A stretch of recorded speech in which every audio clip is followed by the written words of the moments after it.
Third part of seventh question, refer to the given bill. ये bill दे रखा है। A customer paid 2000, round off to nearest tens, इसको nearest tens round off किया गया है, ठीक। To clear the bill, note 5% discount is applicable on an article if 10 or more such articles are purchased। अगर 10 या 10 से ज़्यादा आर्टिकल्स परचेज किए जाते हैं तो उस पे 5% डिस्काउंट है। अगर 10 से कम आर्टिकल्स मीन 10 से कम चीज़ें खरीदी गई हैं तो कोई डिस्काउंट नहीं मिलेगा। ओके, और कस्टमर ने इस बिल के ऊपर कितना 2000 पे किया है। Check whether the total amount paid by the customer is correct or not। हमें बताना है कि जितना कस्टमर ने पे किया है अमाउंट वो करेक्ट है या नहीं है। Justify your answer with necessary working. Answer को जस्टिफाई करना है विद नेसेसरी वर्किंग, मीन्स निकालना है कि इसका बिल कितना बन रहा है। ठीक है, इतने जो भी ए बी आर्टिकल्स बाय किए हैं इसके लिए कितना बिल बना है ये निकालना है। ए आर्टिकल है, मार्केट प्राइस 190 रुपीज़ है, क्वांटिटी कितनी है 6 आर्टिकल्स परचेज किए हैं ए के। तो अब अगर एक का एमआरपी मार्केट प्राइस 190 रुपीज़ है तो 6 का कितना होगा, इसको 6 के साथ मल्टीप्लाई कर देंगे, राइट। तो सबसे पहले यहाँ पर लिखते हैं मार्केट प्राइस फॉर 6 आर्टिकल्स, ठीक है। और ये कौन से आर्टिकल हैं, ए के हैं। 6 मल्टीप्लाई बाय 190, क्योंकि ये एक आर्टिकल का प्राइस कितना है 190, तो इसको मल्टीप्लाई करेंगे यहाँ पर, इतना अमाउंट बना। ऐसे ही मार्केट प्राइस फॉर बी के कितने आर्टिकल्स हैं, बी के 50 रुपीज़ उसका प्राइस है और 12 आर्टिकल परचेज किए गए हैं। यहाँ पर जो 10 से ज़्यादा है इट मीन्स इस पे 5% डिस्काउंट लगेगा, ठीक है। तो इसका मार्केट प्राइस कितना है फॉर 12 आर्टिकल्स, ये बी के हैं, 12 मल्टीप्लाई बाय 50, क्योंकि 50 रुपी एक आर्टिकल का प्राइस है, तो ये 600 आ गया मल्टीप्लाई करने के बाद। ओके, ये तो हुआ मार्केट प्राइस। अब इन पे हमें जीएसटी भी निकालना है, राइट।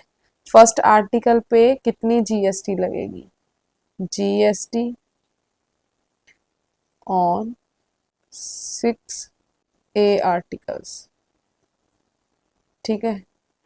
ये 6 आर्टिकल कितने हैं, ए के आर्टिकल, इन पर जीएसटी टोटल कितनी लगेगी 1140 पर कितने परसेंट जीएसटी लगेगी 12%। तो इस पर 12% निकालेंगे हम, इसको सिंपल मल्टीप्लिकेशन कर देंगे 114 मल्टीप्लाई बाय 12,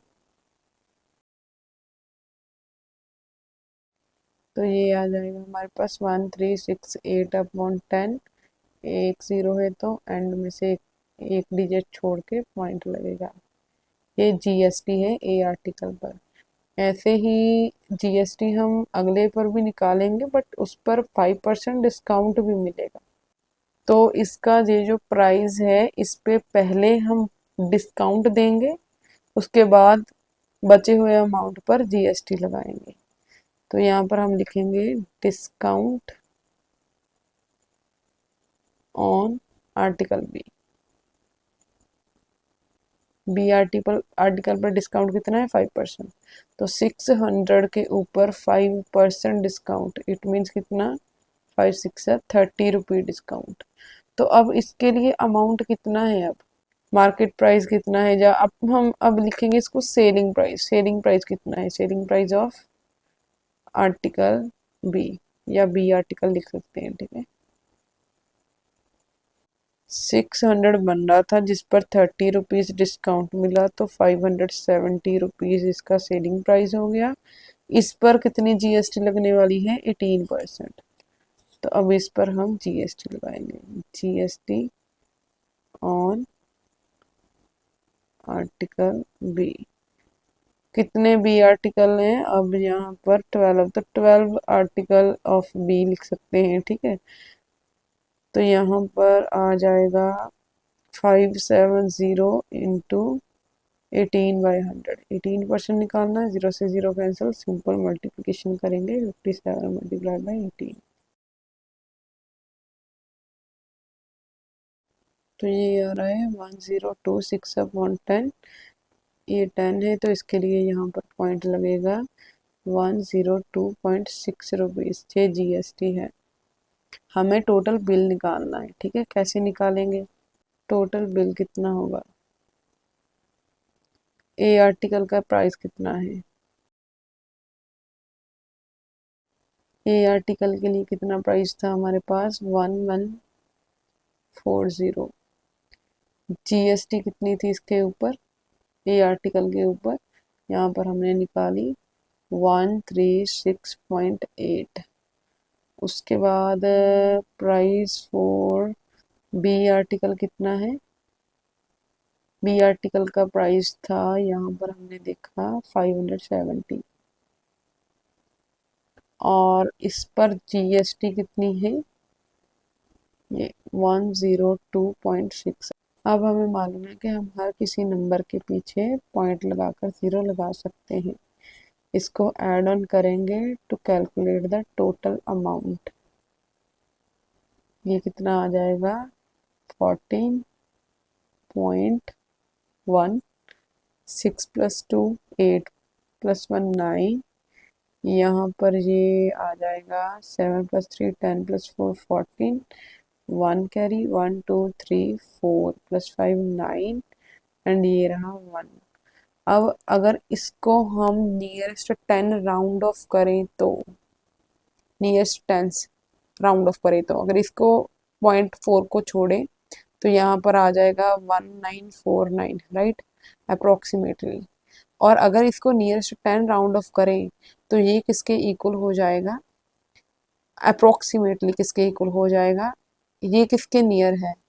50 के। तो यहाँ पर आ जाएगा 1950 रुपीज़। बट कस्टमर ने कितना पे किया था? 2000। तो उसने एक तरह से 50 रुपीज़ अप्रोक्सीमेटली या 51 रुपीज़ ज़्यादा पे किए हैं। सो दैट्स वाई जो उसने अमाउंट पे किया है वो करेक्ट नहीं है अकॉर्डिंग टू गिवन बिल। सो यहाँ पर हम क्या लिख सकते हैं? Amount paid by customer is incorrect, या फिर not correct. Amount paid by customer is not correct.